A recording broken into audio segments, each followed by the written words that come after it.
무용교에서 유용교회로 오늘의 묵상입니다. 오늘은 여호수아서 8장 1절에서 17절까지 말씀을 묵상하겠습니다. 성경 말씀을 듣겠습니다. 여호와께서 여호수아에게 이르시되 두려워하지 말라 놀라지 말라 군사를 다 거느리고 일어나 아이로 올라가라. 보라, 내가 아이 왕과 그의 백성과 그의 성읍과 그의 땅을 다 네 손에 넘겨주었으니 너는 여리고와 그 왕에게 행한 것 같이 아이와 그 왕에게 행하되 오직 거기서 탈취할 물건과 가축은 스스로 가지라. 너는 아이성 뒤에 복병을 둘지니라 하시니 이에 여호수아가 일어나서 군사와 함께 아이로 올라가려 하여 용사 3만 명을 뽑아 밤에 보내며 그들에게 명령하여 이르되 너희는 성읍 뒤로 가서 성읍을 향하여 매복하되 그 성읍에서 너무 멀리 하지 말고 다 스스로 준비하라. 나와 나를 따르는 모든 백성은 다 성읍으로 가까이 가리니 그들이 처음과 같이 우리에게로 쳐 올라올 것이라. 그리할 때에 우리가 그들 앞에서 도망하면 그들이 나와서 우리를 추격하며 이르기를 그들이 처음과 같이 우리 앞에서 도망한다 하고 우리의 유인을 받아 그 성읍에서 멀리 떠날 것이라. 우리가 그들 앞에서 도망하거든 너희는 매복한 곳에서 일어나 그 성읍을 점령하라. 너희 하나님 여호와께서 그 성읍을 너희 손에 주시리라. 너희가 그 성읍을 취하거든 그것을 불살라 여호와의 말씀대로 행하라. 보라, 내가 너희에게 명령하였느니라 하고 그들을 보내매 그들이 매복할 곳으로 가서 아이 서쪽 베델과 아이 사이에 매복하였고 여호수아는 그 밤에 백성 가운데에서 잤더라. 여호수아가 아침에 일찍이 일어나 백성을 점호하고 이스라엘 장로들과 더불어 백성에 앞서 아이로 올라가매 그와 함께 한 군사가 다 올라가서 그 성읍 앞에 가까이 이르러 아이 북쪽에 진치니 그와 아이 사이에는 한 골짜기가 있더라. 그가 약 5천 명을 택하여 성읍 서쪽 베델과 아이 사이에 매복시키니 이와 같이 성읍 북쪽에는 온 군대가 있고 성읍 서쪽에는 복병이 있었더라.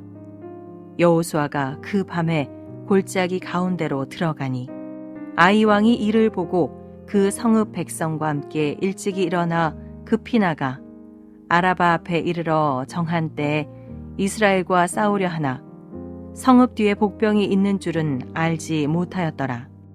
여호수아와 온 이스라엘이 그들 앞에서 거짓으로 패한 척하여 광야길로 도망하매 그 성읍에 있는 모든 백성이 그들을 추격하려고 모여 여호수아를 추격하며 유인함을 받아 아이 성읍을 멀리 떠나니 아이와 베델에 이스라엘을 따라가지 아니한 자가 하나도 없으며 성문을 열어놓고 이스라엘을 추격하였더라. 오늘 말씀은 우리가 다양하게 묵상할 수 있는 내용들이 있습니다. 먼저 죄 사함을 받은 후의 삶을 생각할 수 있는데요. 앞의 내용을 보면 아간이 하나님의 것을 훔친 것 때문에 이스라엘 백성들은 아이성 전투에서 패배하게 되었습니다. 그런데 보십시오. 아간이라는 죄의 근본이 사라지고 나니 하나님은 이스라엘 백성이 처해 있는 상황에서 다시금 새롭게 인생을 시작하게 해주셨습니다. 하나님은 우리가 죄를 지었을 때는 철저하게 회개할 때까지 기다리시지만 우리가 회개하고 돌이키면 우리의 죄된 삶은 과거로 던지시고 우리의 죄를 다시는 세지 않으십니다. 하나님은 여호수아에게 다른 말씀 안 하셨습니다.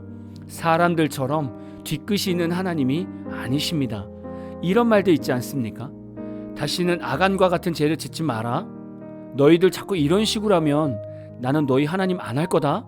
등등 죄에 대한 뒤끝을 나타내시는 하나님이 아니라 아이성의 패배와 아간의 죄로 인해 좌절하고 괴로워할 여호수아에게 두려워하지 말라, 놀라지 말라 이렇게 말씀해 주셨습니다.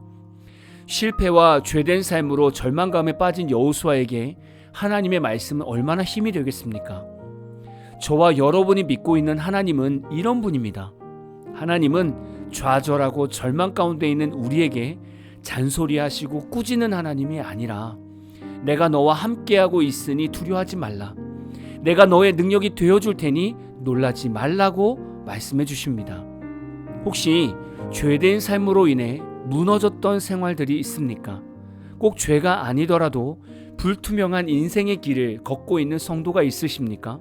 그럼 오늘 하나님께서 저와 여러분에게 주시는 이 말씀을 붙들고 다시 일어서십시오. 두 번째로 우리가 묵상할 수 있는 것은 하나님의 일은 언제나 최선을 다해야 합니다.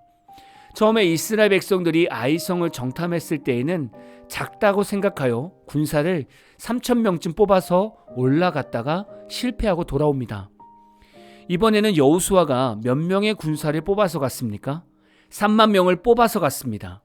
정탐꾼들이 파악하고 조언했던 군사 수보다 10배나 많게 군사를 뽑아서 다시 아이성으로 올라가게 됩니다. 우리가 인생을 살면서 착각하는 일들이 이런 것입니다. 하나님께 문제를 해결해 달라고 기도합니다. 사업이 잘 되기를 바라며 기도합니다. 학생들 같은 경우에는 시험을 잘 보게 해달라고 기도합니다. 그런데 만약에 우리가 하나님의 도우심만 바라고 최선을 다해 노력하지 않으면 하나님의 능력이 우리 삶 가운데 나타나기 어렵습니다. 당연히 우리는 어느 정도 노력을 한다고 말할 것입니다. 그러나 하나님께서 보실 때 우리의 노력이 3,000명과 같은 노력이 될 수 있습니다. 3,000명이 아니라 3만 명과 같은 최선의 노력을 해야 하나님의 계획은 이루어져 가게 됩니다.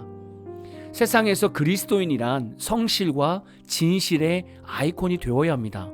쉬운 일이든 어려운 일이든 늘 최선을 다하는 자세로 살아가야 합니다. 저는 목회자가 되기 전에 집사 생활을 하면서 막노동을 해봤습니다. 현장에서 작은 일에 최선을 다하고 있었는데 같이 일하시는 아저씨들이 그런 일을 뭐 그렇게 땀을 흘리며 열심히 하냐고 뭐라 했던 기억이 납니다. 저는 하나님이 보시기 때문에 열심히 한 겁니다. 그리고 작은 일에도 최선을 다하고 싶어서 열심히 한 것입니다. 아무리 아이성과 같이 작은 일이어도 성도는 최선을 다해 살아가야 합니다. 왜냐하면 우리가 세상에서 살아가는 것 같지만 결국 세상은 우리가 사는 것이 아니라 우리 안에 계신 예수님께서 사시는 것이기 때문입니다. 그래서 우리는 무엇을 하든지 최선을 다해야 합니다. 혹시 사회에서나 교회에서 작은 일들을 맡아서 하고 계십니까? 그럼 온 힘을 다하고 최선을 다하여 작은 일이라도 열심히 감당해 보십시오. 하나님께서 성도님의 그 최선을 보시고 하나님도 최선을 다해 성도님의 일을 해결해 나가실 겁니다. 세 번째, 우리가 묵상할 수 있는 것은 모든 일은 하나님의 계획이 필요하다는 겁니다.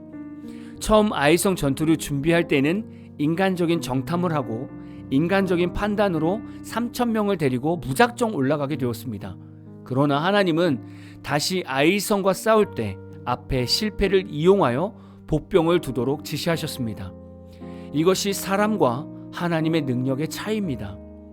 우리는 실패한 일이 있으면 다음에도 또 비슷하게 덤볐다가 같은 실수를 하게 됩니다. 그러나 하나님의 계획은 우리의 실패와 우리의 사정과 상황을 다 보시고 거기에 가장 잘 맞는 계획을 말씀해 주십니다. 그래서 성도들이 무엇을 하든지 항상 해야 되는 것은 기도입니다. 아무리 매일 똑같은 일을 반복하는 회사를 다녀도, 아무리 매일 똑같은 물건을 만드는 회사를 운영해도 성도는 날마다 하나님께 묻고 기도하는 자가 되어야 합니다. 왜냐하면 하나님은 우리의 앞날을 미리 아시고 앞에 일어날 상황까지도 다 아시는 분이시기 때문에 상황에 맞게 어느 날은 다른 길, 다른 방법을 제시하실 수 있습니다. 우리가 하나님을 믿으면서 꿈이나 비전을 받을 수 있겠죠. 그런데 우리는 한 번 받은 꿈과 비전을 가지고 무조건 앞으로 달려갑니다. 하나님은 때로는 어느 정도 우리가 하나님 계획 안에서 원하시는 만큼 성장하면 또 다른 꿈과 비전을 주실 수 있습니다. 하나님은 우리의 삶의 방향을 바꾸고 싶은데 우리가 날마다 하나님께 묻는 기도의 삶을 살지 않으면 우리는 하나님의 바뀐 비전을 바로 발견할 수 없게 됩니다. 그래서 성도들이 하나님의 계획이 바뀌었다는 것을 알 수 있는 길은 평소 루틴처럼 잘 돌아가던 일 가운데 변화가 일어나면 그때 하나님의 계획에 대해 궁금함을 가져야 합니다. 일이 막힌다든지 다른 일들이 계속 주어지는 것입니다. 이럴 때 우리를 향한 하나님의 계획이 변경되는 경우를 종종 경험하게 됩니다. 이럴 때는 얼른 하나님께 물어봐야 됩니다. 하나님, 지금 하고 있는 일을 그만두고 다른 일을 해야 합니까? 하나님, 갑자기 삶의 변화가 생겼습니다. 제가 하나님의 뜻을 놓친 부분이 있습니까? 라고 계속 물으며 기도해 보셔야 합니다. 그럼 하나님의 계획이 변경되고 있다면 우리의 영이 느끼게 되고, 변경되어야 한다면 어느 방향으로 나아가야 할지를 성령께서 알게 하실 겁니다. 이렇게 신앙과 삶은 따로 떨어뜨려서 생각할 수 없습니다. 신앙은 삶에 직접적으로 영향을 줄 수밖에 없습니다. 여러분도 오늘 말씀을 묵상하시면서 하나님의 마음을 충분히 헤아리는 하루가 다 되셨으면 좋겠습니다. 오늘 마무리 찬양은 맷돌 CCM의 그 손 놓지 않으시네 라는 찬양입니다. 찬양 후에는 잔잔한 연주곡이 있습니다. 말씀을 생각하면서 기도하는 시간을 가져보십시오.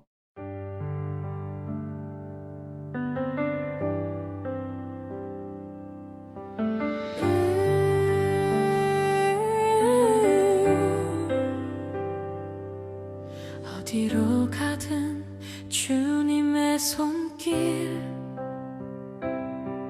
나를 찾아와 안아주네. 낯선 바람에도 깊은 밤 속에도 주의 사랑